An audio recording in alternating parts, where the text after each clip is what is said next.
ന്യായാധിപന്മാർ അധ്യായം 9. ജെറുബ്ബാലിന്റെ പുത്രനായ അബീമേലെക്ക് ഷെക്കേമിൽ ചെന്ന് തൻ്റെ അമ്മയുടെ ബന്ധുക്കളോടും വംശക്കാരോടും പറഞ്ഞു, നിങ്ങൾ ഷെക്കേം പൗരന്മാരോട് രഹസ്യമായി ചോദിക്കുവിൻ, ജെറുബ്ബാലിന്റെ 70 പുത്രന്മാരും കൂടി നിങ്ങളെ ഭരിക്കുന്നതോ ഒരാൾ മാത്രം നിങ്ങളെ ഭരിക്കുന്നതോ ഏതാണ് നിങ്ങൾക്ക് നല്ലത്? ഞാൻ നിങ്ങളുടെ അസ്ഥിയും മാംസവുമാണെന്നും ഓർത്തുകൊള്ളുവിൻ. അവൻ്റെ അമ്മയുടെ ബന്ധുക്കൾ അബീമേലെക്കിനു വേണ്ടി ഇക്കാര്യം ഷെക്കേം നിവാസികളോട് രഹസ്യമായി പറഞ്ഞു. അവരുടെ ഹൃദയം അബീമേലെക്കിലേക്ക് ചാഞ്ഞു. അവൻ നമ്മുടെ സഹോദരനാണല്ലോ എന്ന് അവർ പറഞ്ഞു. ബാൽബെറീത്തിന്റെ ക്ഷേത്രത്തിൽ നിന്ന് 70 വെള്ളി നാണയം എടുത്ത് അവർ അബീമേലെക്കിന് കൊടുത്തു. അവൻ കുറെ ചട്ടമ്പികളെ തൻ്റെ അനുയായികളാക്കി. അവൻ ഓഫ്രായിൽ തൻ്റെ പിതൃഭവനത്തിലേക്ക് പോയി. സ്വന്തം സഹോദരന്മാരും ജെറുബ്ബാലിൻ്റെ മക്കളുമായ 70 പേരെയും ഒരേ കല്ലിൽ വെച്ച് കൊന്നു. എന്നാൽ ജെറുബ്ബാലിൻ്റെ ഇളയപുത്രൻ യോത്താം ഒളിച്ചിരുന്നത് കൊണ്ട് രക്ഷപ്പെട്ടു.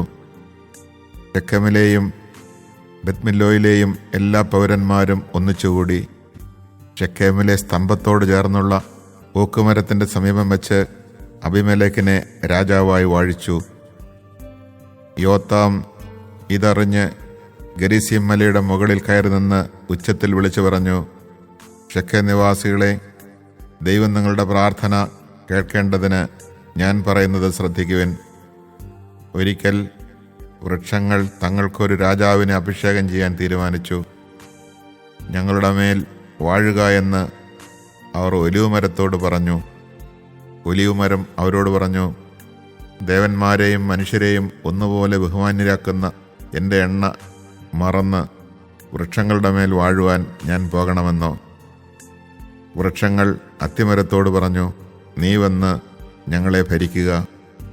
അത്തിമരം അവരോട് പറഞ്ഞു, രുചിയേറിയ എൻ്റെ പഴം ഉപേക്ഷിച്ച് ഞാൻ വൃക്ഷങ്ങളുടെ മേൽ വാഴുവാൻ പോകണമെന്നോ?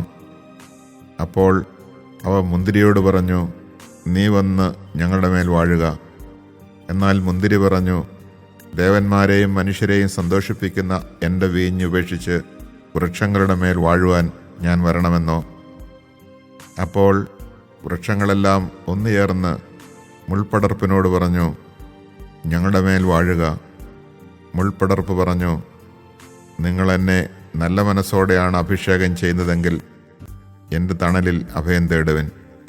അല്ലാത്ത പക്ഷം മുൾപ്പടർപ്പിൽ നിന്ന് തീ ഇറങ്ങി ലെബനോനിലെ ദേവദാരുക്കളെ നശിപ്പിക്കട്ടെ.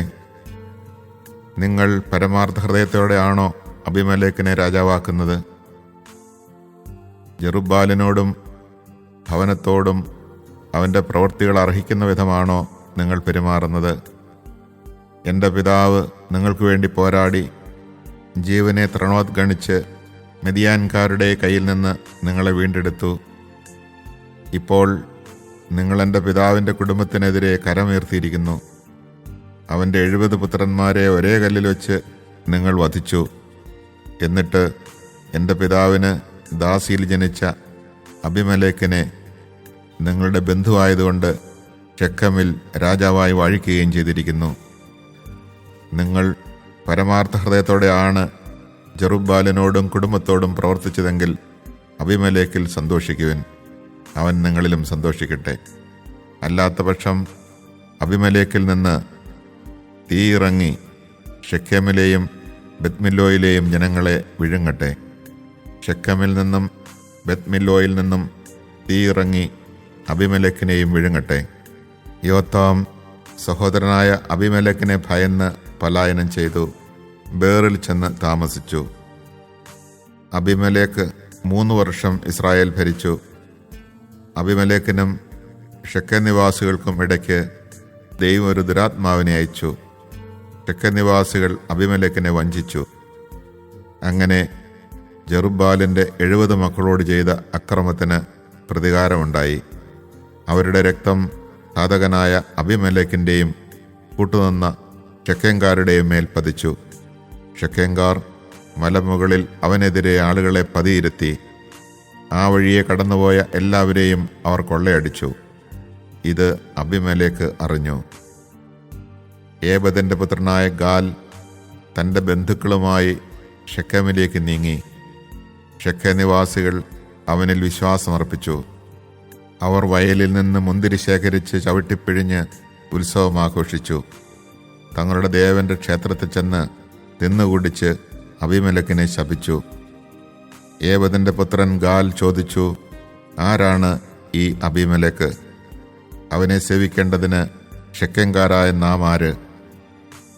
യെറുബ്ബാലിന്റെ പുത്രനും അവൻ്റെ കിങ്കരനായ സെബൂളും ഷെക്കേമിന്റെ പിതാവായ ഹാമോറിന്റെ ആളുകളെ സേവിച്ചില്ലേ? ഈ ജനം എൻ്റെ കീഴിലായിരുന്നെങ്കിൽ ഞാൻ അബീമേലെക്കിനെ വകവരുത്തുമായിരുന്നു. ഞാൻ അവനോട്, നിന്റെ സൈന്യശക്തി വലുതാക്കി ഇറങ്ങി വരൂ എന്ന് പറയുമായിരുന്നു. ഗാൽ പറഞ്ഞത് കേട്ടപ്പോൾ നഗരാധിപനായ സെബൂളിന് കോപം ജ്വലിച്ചു. അവൻ അറുമായിൽ അബീമേലെക്കിന്റെ അടുത്തേക്ക് ദൂതന്മാരെ അയച്ച് ഇങ്ങനെ അറിയിച്ചു, ഗാലും അവൻ്റെ ആളുകളും ഷെക്കമിൽ വന്നിരിക്കുന്നു. നിനക്കെതിരെ അവർ നഗരവാസികളെ ഇളക്കുന്നു. അതുകൊണ്ട് നീ സൈന്യത്തോടുകൂടെ പുറപ്പെട്ട് രാത്രി വയലിൽ പതിയിരിക്കുക. അതിരാവിലെ സൂര്യൻ ഉദിച്ചുയരുമ്പോൾ എഴുന്നേറ്റ് പട്ടണത്തിൽ പ്രവേശിച്ച് ആക്രമിക്കുക. ഗാലും സൈന്യവും എതിർക്കുമ്പോൾ അവസരത്തിനൊത്ത് പ്രവർത്തിക്കുക. അബീമേലെക്കും സൈന്യവും രാത്രിയിൽ എഴുന്നേറ്റ് ഷെക്കമിനെതിരായി 4 ഗണങ്ങളായി പതിയിരുന്നു. ഗാൽ പുറത്തു വന്ന് നഗര കവാടത്തിൻ്റെ മുൻപിൽ നിലയുറപ്പിച്ചു. അബീമേലെക്കും സൈന്യവും ഒളിയിടങ്ങളിൽ നിന്ന് എഴുന്നേറ്റു. ഗാൽ അവരെ കണ്ടപ്പോൾ സെബൂളിനോട് പറഞ്ഞു, അതാ മലമുകളിൽ നിന്ന് ആളുകൾ ഇറങ്ങി വരുന്നു. സെബൂൾ അവനോട് പറഞ്ഞു, മലയുടെ നിഴൽ കണ്ട് മനുഷ്യരാണെന്ന് നിനക്ക് തോന്നുകയാണ്. ഗാൽ വീണ്ടും അവനോട് പറഞ്ഞു, അതാ ദേശത്തിൻ്റെ മധ്യത്തിൽ നിന്ന് ആളുകൾ ഇറങ്ങി വരുന്നു. ഒരു കൂട്ടം ആളുകൾ ശകുനക്കാരുടെ ഓക്കുമരത്തിൻ്റെ ഭാഗത്തു നിന്ന് വരുന്നു. സെബൂൾ ചോദിച്ചു, നിന്റെ പൊങ്ങച്ചം ഇപ്പോൾ എവിടെ? നാം സേവിക്കാൻ അബീമേലെക്ക് ആരെന്ന് നീയല്ലേ ചോദിച്ചത്? നീ അധിക്ഷേപിച്ച ജനമല്ലേ ഇത്? നീ തന്നെ പോയി അവരോട് പൊരുതുക. ഗാൽ ഷെക്കേം നിവാസികളുടെ നേതാവായി അബീമേലെക്കിനോട് പോരാടി. അബീമേലെക്ക് അവനെ പിന്തുടർന്നു. അവൻ പലായനം ചെയ്തു. പട്ടണ കവാടം വരെ അനേകർ മുറിവേറ്റ് വീണു. അബീമേലെക്ക് അറൂമായിൽ താമസമാക്കി. സെബൂൾ ഗാലിനെയും അവൻ്റെ ബന്ധുക്കളെയും ഷെക്കമിൽ താമസിക്കാൻ സമ്മതിക്കാതെ അവിടെ നിന്ന് തുരത്തി. അടുത്ത ദിവസം ജനങ്ങൾ വയലിലേക്ക് പോയി. അബീമേലെക്ക് അതറിഞ്ഞു. അവൻ സേനയെ 3 ഗണമായി തിരിച്ച് വയലിൽ പതിയിരുത്തി. പട്ടണങ്ങളിൽ നിന്ന് ആളുകൾ നടന്നു വരുന്നത് അവൻ കണ്ടു. അവൻ അവരെ എതിർത്തു കൊന്നു. അബീമേലെക്കും അവനോടുകൂടെ ഉണ്ടായിരുന്ന 1 ഗണവും ഓടി നഗര കവാടത്തിൽ ചെന്ന് നിന്നു. മറ്റേ 2 ഗണങ്ങൾ വയലിൽ നിന്നിരുന്നവരുടെ അടുത്തേക്ക് പാഞ്ഞു ചെന്ന് അവരെ കൊന്നു. അബീമേലെക്ക് ആ ദിവസം മുഴുവൻ പട്ടണത്തിനെതിരെ യുദ്ധം ചെയ്ത് അത് കൈയടക്കി. അവിടെ പാർത്തിരുന്നവരെ കൊന്നു. പട്ടണം ഇടിച്ചു നിരത്തി ഉപ്പ് വിതറി. ഷെക്കേമിലെ ഗോപുരവാസികൾ ഇത് കേട്ടപ്പോൾ എൽബറീത്ത് ക്ഷേത്രത്തിൻ്റെ കോട്ടയിൽ കടന്നു. ഷെക്കേം ഗോപുരവാസികൾ മുഴുവൻ തടിച്ചുകൂടിയിരിക്കുന്നു എന്ന് അബീമേലെക്കിന് അറിവ് കിട്ടി. സൽമോൻ മലയിലേക്ക് അബീമേലെക്ക് പടയാളികളുമായി പോയി. അവൻ കോടാലി കൊണ്ട് 1 കെട്ട് വിറക് വെട്ടിയെടുത്തു. അത് തോളിലെടുത്ത് കൂടെയുള്ളവരോട്, ഞാൻ ചെയ്തതുപോലെ വേഗം നിങ്ങളും ചെയ്യുവിൻ എന്ന് പറഞ്ഞു. അവർ ഓരോ കെട്ട് വിറക് വെട്ടി അബീമേലെക്കിൻ്റെ പിന്നാലെ ചെന്ന് കോട്ടയോട് ചേർത്തിട്ട് തീ വെച്ചു. സ്ത്രീകളും പുരുഷന്മാരും ഉൾപ്പെടെ 1000-ഓളം വരുന്ന ഷെക്കേം ഗോപുര നിവാസികളെല്ലാം കൊല്ലപ്പെട്ടു. പിന്നീട് അബീമേലെക്ക് തെബസിലേക്ക് ചെന്ന് പാളയമടിച്ച് അത് പിടിച്ചടക്കി. പട്ടണത്തിനുള്ളിൽ ഒരു ബലിഷ്ഠ ഗോപുരമുണ്ടായിരുന്നു. അവിടുത്തെ സ്ത്രീ പുരുഷന്മാരെല്ലാം ഓടിച്ചെന്ന് അതിനകത്ത് കടന്ന് വാതിലടച്ചിട്ട് ഗോപുരത്തിൻ്റെ മുകൾ തട്ടിലേക്ക് കയറി. അബീമേലെക്ക് ഗോപുരത്തിനടുത്തെത്തി അതിനെതിരെ യുദ്ധം ചെയ്തു. ഗോപുരം അഗ്നിക്കിരയാക്കാൻ അതിൻ്റെ വാതിൽക്കൽ എത്തി. അപ്പോൾ ഒരുവൾ തിരികല്ലിൻ പിള്ളയെറിഞ്ഞ് അബീമേലെക്കിന്റെ തലയോട് ഉടച്ചു. ഉടനെ അവൻ തൻ്റെ ആയുധവാഹകനായ യുവാവിനെ ബന്ധപ്പെട്ട് വിളിച്ചു. ഒരു സ്ത്രീ എന്നെ കൊന്നു എന്ന് എന്നെക്കുറിച്ച് പറയാതിരിക്കാൻ നിന്റെ വാളൂരി എന്നെ കൊല്ലുക എന്ന് പറഞ്ഞു. അവൻ വാളൂരി വെട്ടി അബീമേലെക്ക് മരിച്ചു. അവൻ മരിച്ചെന്ന് കണ്ടപ്പോൾ ഇസ്രായേൽ ജനം തങ്ങളുടെ വീടുകളിലേക്ക് തിരിച്ചുപോയി. തൻ്റെ 70 സഹോദരന്മാരെ കൊന്ന് പിതാവിനോട് ചെയ്ത ദ്രോഹത്തിന് അബീമേലെക്കിന് ദൈവം തക്ക ശിക്ഷ കൊടുത്തു. ശെഖേം നിവാസികളുടെ ദുഷ്ടതയ്ക്ക് ദൈവം അവരെ ശിക്ഷിച്ചു. ജെറുബ്ബാലിന്റെ പുത്രനായ യോത്താമിന്റെ ശാപം അവരുടെ മേൽ പതിച്ചു. Chapter 9. Abimelech, son of Jerubbaal, went to his mother's kinsmen in Shechem, and said to them and to the whole clan to which his mother's family belonged, Put this question to all the citizens of Shechem. Which is better for you, that 70 men, or all Jerubbaal's sons rule over you, or that one man rule over you? You must remember that I am your own flesh and bone. When his mother's kin repeated these words to them on his behalf, all the citizens of Shechem sympathized with Abimelech, thinking, He is our kinsman. They also gave him 70 silver shekels from the temple of Baal of Berith, with which Abimelech hired shiftless men and ruffians as his followers. He then went to his ancestral house in Ophrah, and slew his brothers, the 70 sons of Jerubbaal, on one stone. Only the youngest son of Jerubbaal, Jotham, escaped, for he was hidden. Then all the citizens of Shechem and all Beth Milo came together and proceeded to make Abimelech king by the terebinth at the memorial pillar in Shechem.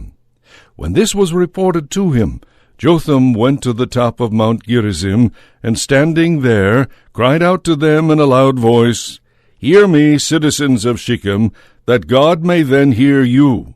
Once the trees went to anoint a king over themselves, so they said to the olive tree, Reign over us. But the olive tree answered them, Must I give up my rich oil, whereby men and gods are honored, and go to wave over the trees? Then the tree said to the fig tree, Come, you reign over us. But the fig tree answered them, Must I give up my sweetness and my good fruit, and go to wave over the trees?